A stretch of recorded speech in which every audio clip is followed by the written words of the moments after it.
আমার নূর নবী রাহমাতুল লিল আলামিন হজের সময় বাইতুল্লাহ শরীফ যখন তাওয়াফ করতেন বা উমরার সময় বাইতুল্লাহ শরীফ নবীজি যখন তাওয়াফ করতেন, তাওয়াফ শেষ হলে যে ওয়াজিবুত তাওয়াফ 2 রাকাত নামাজ আছে,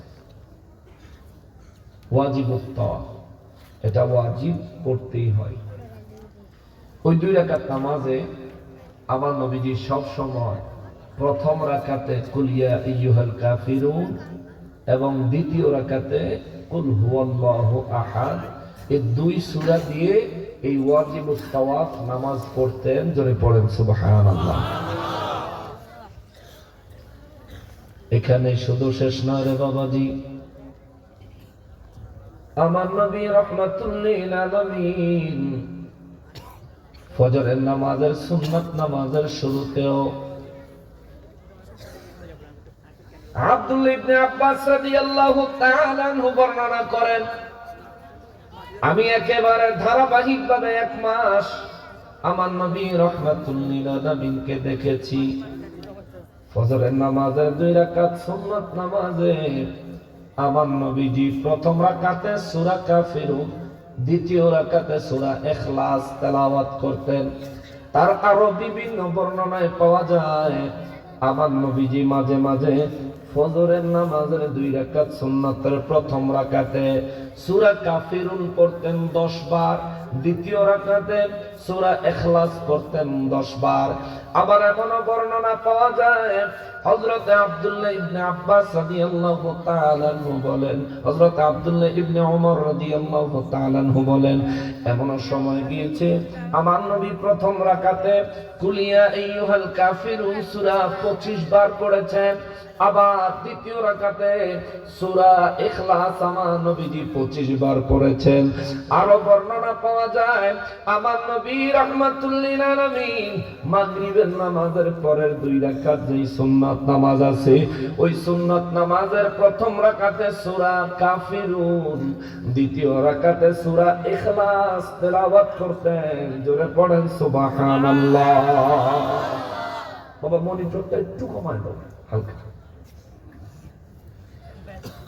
নূর নবী রাহমাতুল লিল আলামিনকে জিজ্ঞেস করা হলো, নবী গো, ও দয়াল নবীজি, ফজরের ফরজ সুন্নাত নামাজে মাগরিবের সুন্নাত নামাজে আপনি প্রথম রাকাতে সূরা কাফিরুন তেলাওয়াত করেন কেন? আমার নবী বলেন, সূরা কাফিরুন হলো কোরআন শরীফের 4 ভাগের 1 ভাগের ফজিলত রাখে। সুবহানাল্লাহ। যারা বলেন সুবহানাল্লাহ। আমি জানি আপনার সুবহানাল্লাহর আওয়াজ দুর্বল কেন, আপনি বুঝতে পারেন নাই কথাটা। নূর নবী রাহমাতুল লিল আলামিন বলেন, সূরা কাফিরুন একবার তেলাওয়াত করলে কোরআন শরীফের 4 ভাগের 1 ভাগ তেলাওয়াতের সওয়াব পাওয়া যায়। আল্লাহু আকবার।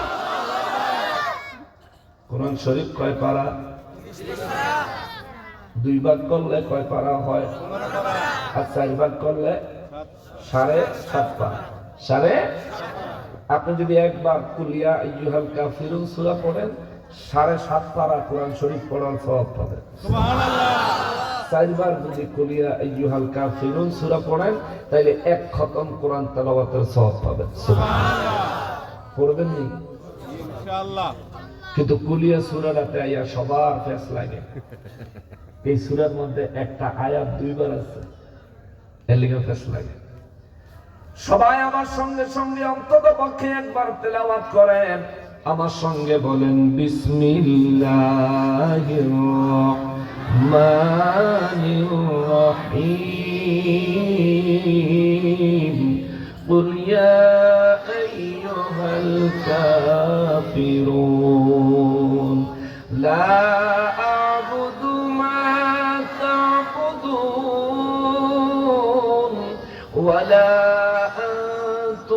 عابدون ما أعبد ولا أنا عابد ما عبدتم ولا أنتم عابدون ما أعبد لكم دينكم ওয়ালিয়াদিন। আল্লাহ 7.5 পারা কোরআনুল কারীম তেলাওয়াতের ফজিলত আমাদের সবাইকে দান করে দাও, জোরে বলেন আমিন। এখানে যদি 100 জন মানুষ থাকি মালিক 25 বার কোরআন খতমের সওয়াব নসিব করে দাও, বলেন আমিন। যদি 200 মানুষ থাকি 50 বার কোরআন তেলাওয়াতের সওয়াব নসিব করো, জোরে বলেন আমিন।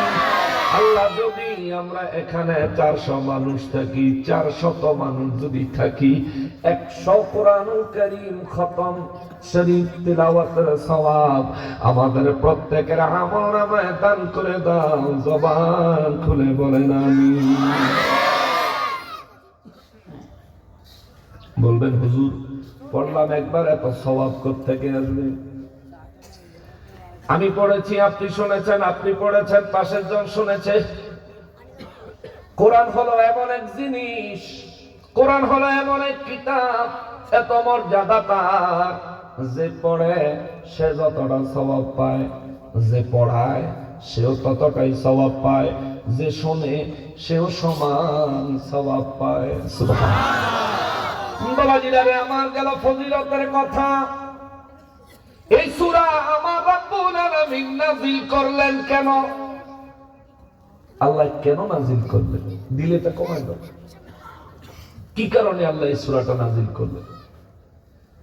এই সূরা নাযিল করার কারণ হলো মক্কা মুআজ্জামায় আমার নবী রাহমাতুল লিল আলামিন যখন দ্বীনে ইসলামের দাওয়াত মক্কা মুআজ্জামায় মানুষের দরজায় দরজায়, মানুষের দ্বারে দ্বারে গিয়ে আমার নবী যখন দ্বীনের দাওয়াত পৌঁছায়, ওই সময় কাফের বেঈমানেরা আমার নবী রাহমাতুল লিল আলামিনকে দ্বীনের দাওয়াতে বিভিন্ন ভাবে বাধা প্রদান করে। আবু জাহেলের বাড়িতে আমার নবী দ্বীনের দাওয়াত নিয়ে গেলে আবু জাহেল সব সময় আমার নবীকে অপমান করে, অপদস্থ করে। অবশেষে একদিন নবীজিকে ধমক দিয়ে বললেন, ভাতিজা আর কোনদিন যদি আমার কাছে দ্বীনের দাওয়াত, তোমার ধর্মের দাওয়াত, তোমার আল্লাহর ইবাদতের দাওয়াত নিয়ে আসো, তাহলে বেশি ভালো হবে না, অবস্থা খারাপ হয়ে যাবে। আমার নবী ধমক খেলেন। ধমকে আবু জাহেলের দরজা থেকে ফিরে চলে আসলেন। আসার পরে নবীজির মুখ মোবারক মলিন হয়ে গেল। আম্মা জান খাদিজাতুল কুবরা রাদিয়াল্লাহু তাআলা আনহা বলেন, ইয়া রাসূলুল্লাহ সাল্লাল্লাহু আলাইহি ওয়াসাল্লাম, নবী আপনার মুখ মোবারক মলিন কেন গো? নবী আমার রাহমাতুল লিল আলামিন বলেন, খাদিজা রে, আবু জাহেল আমার চাচার কাছে গেছিলাম দ্বীনের দাওয়াত নিয়ে। আবু জাহেল আমার চাচায় অনেক জঘন্য আচরণ করেছে আমার সাথে, এই জন্য মনটা বড় খারাপ। আম্মা জান খাদিজাতুল কুবরা রাদিয়াল্লাহু তাআলা আনহা নিজের ভালোবাসার মূল মন্ত্র দিয়া আমার নবীজিকে প্রেম নিবেদন করলেন, মহব্বত সহকারে আমার নবীর খেদমতে নিয়োজিত হয়ে গেলেন। আর তিনি সান্ত্বনা দিলেন, নবী গো, ও নবী, রব্বুল আলামিন আপনাকে দায়িত্ব দিয়েছেন, আপনি দাওয়াত পৌঁছাবেন। কেউ যদি দাওয়াত কবুল না করে হুজুর, আপনি মন খারাপ করিয়েন না, রব্বুল আলামিন তো আপনাকে সান্ত্বনা দিয়ে বলেছেন, নবী গো, দাওয়াত দেওয়া আপনার দায়িত্ব আমি আল্লাহ দিয়েছি, আপনি দাওয়াত দিবেন। কেউ যদি দাওয়াত কবুল না করে আপনি মন খারাপ করবেন না, কারণ দাওয়াত কবুল করানো আপনার দায়িত্ব না, হেদায়েত পাওয়া, হেদায়েত দেওয়া আপনার দায়িত্ব না। হেদায়েত দেওয়ার মালিক আমি আল্লাহ, আমি আল্লাহ কেবল জানি কারে হেদায়েত দিব, কারে হেদায়েত দিব না। চিৎকার দিয়া বলেন আল্লাহু আকবার।